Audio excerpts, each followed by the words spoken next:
বিসমিল্লাহির রহমানির রহিম। আসসালামু আলাইকুম রহমতুল্লাহ। দর্শক, আজকে আপনাদেরকে সূরা আল আলা 87 নম্বর সূরা, 30 নম্বর পারা এবং আয়াত নাম্বার হচ্ছে 9। আমি এইখান থেকে আপনাদের একটা বিষয় জানাতে চাচ্ছি। আল্লাহ তাআলা তো মহাপবিত্র কোরআনের সব জায়গাতেই আমাদেরকে আদেশ এবং নির্দেশ দিয়েছেন, কিন্তু এই জায়গাটা আমার একটু আপনাদেরকে জানানো দরকার। তো আল্লাহ তাআলা বলতেছেন, বিসমিল্লাহির রহমানির রহিম, ফাযাক্কির ইন নাফাতিয যিকরা। আল্লাহ তাআলা তার রাসূল সাল্লাল্লাহু আলাইহি ওয়াসাল্লামকে বলতেছেন, উপদেশ ফলপ্রসূ হলে উপদেশ দান করুন। ক্লিয়ার? আচ্ছা, সাইয়াযাক্কারু মান ইয়াখশা, মানে সে উপদেশ গ্রহণ করবে যে ভয় করে, মানে যে ভয় করে সে এমনিতে উপদেশ গ্রহণ করবে। আচ্ছা, ওয়ায়াতাজান্নাবুহাল আশকা, ওয়ায়াতাজান্নাবুহা, আর সে পাশ কাটিয়ে যাবে, আশকা মানে হতভাগ্য। আল্লাহ তাআলা বলতেছেন, আর যে হতভাগা সে হচ্ছে বিষয়টা পাশ কাটিয়ে যাবে, মানে হচ্ছে উপেক্ষা করবে। আল্লাযী ইয়াসলান নারাল কুবরা, এবং সে হচ্ছে জাহান্নামে নিপতিত হবে।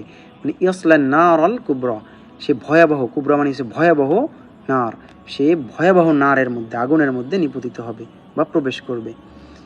সুম্মা লা ইয়ামুতু ফিহা ওয়ালা ইয়াহইয়া, সেখানে সে না বাঁচবে না মরবে, মানে ইয়ামুত সে মরবে না, ওয়ালা ইয়াহইয়া এবং সে সেখানে বাঁচবেও না।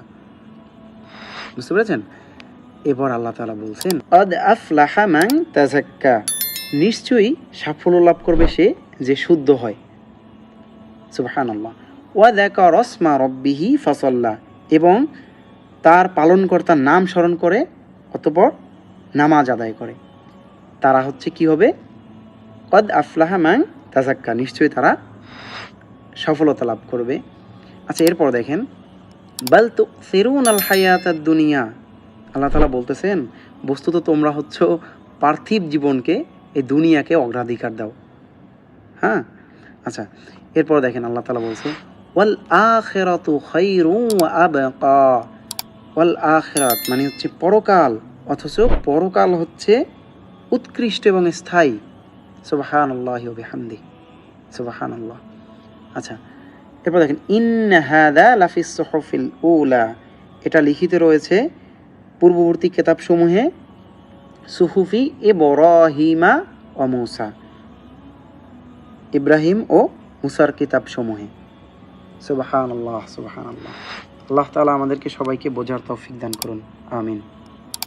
আসসালামু আলাইকুম ওয়া রাহমাতুল্লাহ।